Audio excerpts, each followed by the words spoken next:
Hola oyentes de Radio Sefarad, nos encontramos con el experto en temas de Medio Oriente, Jonathan Speyer, que ha venido a Madrid a dar una serie de charlas por parte de la EIPA, la Europe Israel Press Association, en la cual hemos hablado de muchos temas, pero ahora quería preguntarle sobre uno de los temas que quizás ya casi nadie pregunta, sobre el proceso de paz.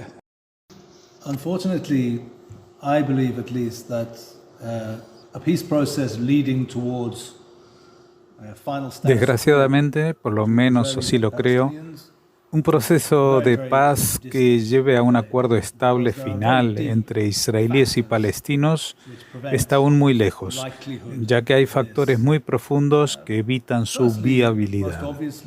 En primer lugar, la propia política palestina está dividida entre dos estructuras. La Autoridad Palestina en Cisjordania, en Ramallah, con la que Israel ha estado trabajando en común, más allá de las relaciones diplomáticas.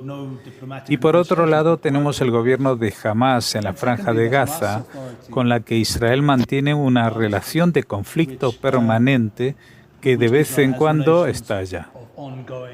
Hoy día, con quien negocia la comunidad internacional y a quien reconocen es a la autoridad nacional como el auténtico y legítimo representante de los palestinos. Pero no está nada claro que la representatividad de dicha autoridad sea más legítima que la de Hamás, que tiene un mayor apoyo. No olvidemos que la autoridad palestina lleva muchos años postergando elecciones y recordemos que si Hamás ganara en los comicios, la situación sería distinta. De modo que con los palestinos no está claro con quién tendríamos que hablar y francamente en cuanto a Hamás tampoco está claro de qué se podría hablar, ya que rechazan cualquier negociación sobre la partición del país como solución a los enfrentamientos. Es un problema estructural muy profundo, pero también hay problemas a nivel ideológico. ¿Podemos imaginarnos cómo sería una solución de este tipo? Una vez que inicias el debate sobre estos temas como el futuro de Jerusalén, los límites de un Estado palestino o el tema de los refugiados, que son los aspectos más difíciles del conflicto, descubres que incluso la corriente más convencional entre los palestinos está muy lejos de la visión del gobierno israelí, no solo de la coalición actual que agrupa a elementos radicales, sino del anterior, del centrista Yair Lapid, que no encontró una base para un acuerdo sobre temas esenciales del conflicto. Tanto en lo estructural como en el plano de las ideas, creo que desgraciadamente aún estamos muy lejos de algo que se parezca al proceso diplomático de los 90 del siglo pasado, que por cierto llegó a un final fallido al inicio de los años 2000, justamente porque no logró en definitiva superar ese abismo entre ambos lados y sus diferentes posiciones.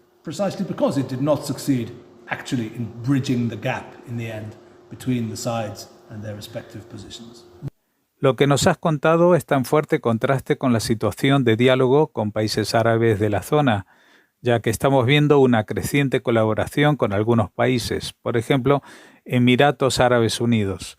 Comentabas en tu reciente conferencia sobre un posible frente común contra la influencia iraní en el área. Yes, absolutely, and you're quite right. This is in stark contrast to the advances made into the Gulf, and I do think that of recent years. Sí, completamente de acuerdo en que un contraste enorme en lo que se refiere a los países del Golfo Pérsico. Creo que los acuerdos de Abraham de 2020 son una muy importante contribución a los planes de Israel respecto al mundo árabe. Pero hay que recordar que justamente fue Egipto, hace casi 40 años, quien estableció el modelo por el cual los países árabes no estaban de acuerdo en que el conflicto israelo-palestino fuera un escollo para avanzar en las negociaciones con Israel según sus propios deseos e intereses. Egipto fue el primero en hacerlo. Su acuerdo de paz con Israel seguramente fue problemático en muchos aspectos, pero eficiente en otros. En cualquier caso, a la vista de lo que sucedió después, ha propiciado, así lo considero, resultados en consecuencia en el terreno económico y en el desarrollo social, ya que Israel aún estaba condicionado por el conflicto muy apremiante con la más poderosa de las naciones árabes del norte de África, Egipto. Quizás no se haya traducido en una apertura económica y cultural, ni en el declive de lo militar como elemento central de la conciencia israelí, ni siquiera en lo político. Los egipcios establecieron el molde para ese proceso. Pero la expansión de ese modelo en el Golfo y la aparente aspiración de Emiratos, a diferencia de los tratados de paz con egipcios y jordanos, se ha traducido en una paz cálida, una paz entre sociedades y no solo entre la clase política de los bandos, aunque resulte muy significativa. Hay elementos culturales profundos. Los israelíes quieren visitar los países árabes y sentirse bienvenidos, lo que les trae una sensación de avance. Go to the United Arab Emirates in large numbers and feel at home and feel welcomed and feel there has really been some kind of advance in perceptions. And I think it's very significant indeed, and hopefully we can continue to build on it. En los últimos días ha habido una ola de manifestaciones a favor y en contra del gobierno israelí. La grieta social que se está gestando podría llegar a tener alguna influencia en el proceso de apertura a Israel dentro del mundo árabe. Well, first of all, I can say, I sincerely hope not, because, I regard this opening to the Arab world and to the Gulf as of profound strategic, even historic importance to Israel. And if we end up No, creo que no, ya que considero que la apertura del mundo árabe es un proceso profundo, de una dimensión histórica para Israel.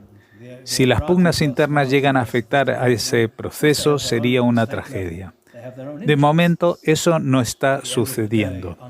Emiratos tiene un gobierno inteligente y sofisticado, aunque, como es lógico, responden a sus propios intereses, que en este momento se traducen en que el acercamiento a Israel les resulta ventajoso. Creo que son lo suficientemente listos para no echar a perder esa situación. Con su gobierno, este fenómeno es más evidente todavía. Por ejemplo, han invitado a Ben Gvir, el actual ministro de Seguridad Nacional y posiblemente el más extremista del gabinete, a la celebración de su fiesta nacional en la embajada que tienen en Tel Aviv. Creo que esto es una señal de que están interesados en mantener el diálogo a pesar de las circunstancias. Pero si se llegase a una situación que creo que no se llegará, de explosión de violencia en Cisjordania con un elevado grado de insurgencia como se vivió hace 20 años, haciendo referencia a la Segunda Intifada, sería difícil en esa atmósfera seguir manteniendo unas relaciones cálidas. Si llegara un momento en que la mezquita de Al-Aqsa estuviera en peligro, aunque no fuera real, pero así lo percibieran en el Golfo y se echara más leña al fuego en Al-Jazeera cada día, evidentemente sería mucho más difícil mantener esa relación. Creo que no llegaremos a ese punto y aparentemente es lo que sucederá. De modo que, aunque haya personas radicales como Smotrich en el gobierno, no será suficiente para detener ese progreso continuado. Apparently, the mere presence of people like Ben Gvir or Smotrich or the others in the government will not be sufficient to halt this continued progress. La última pregunta tiene que ver con la posición de Israel respecto a Rusia. Mantienen un acuerdo beneficioso para Israel respecto al espacio aéreo sirio, pero ¿está cambiando la posición de Israel en lo que respecta a la invasión de Ucrania?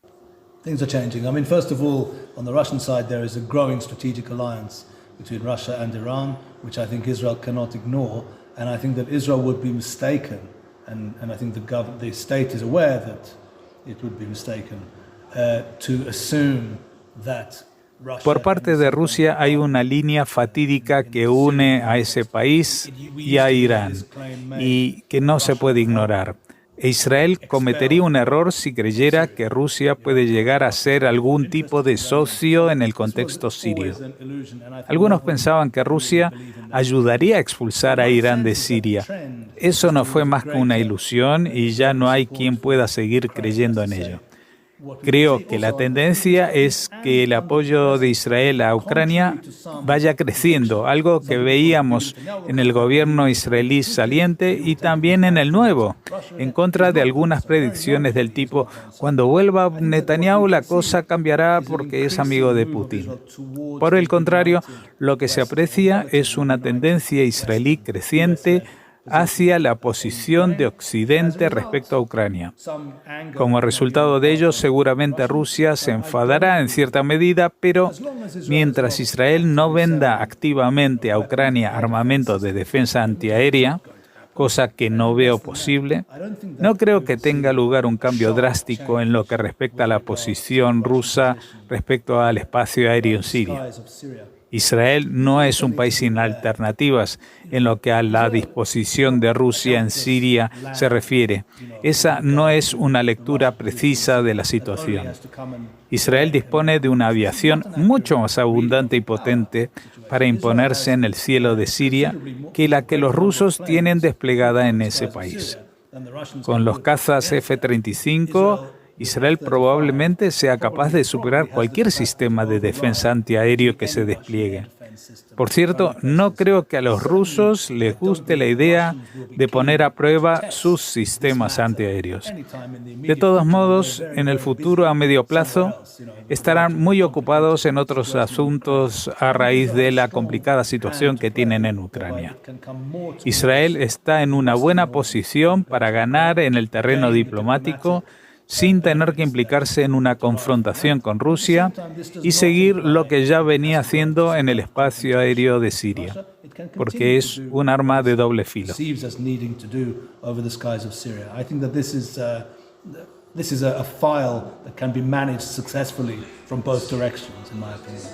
Gracias, Jonathan Spyer, por atendernos.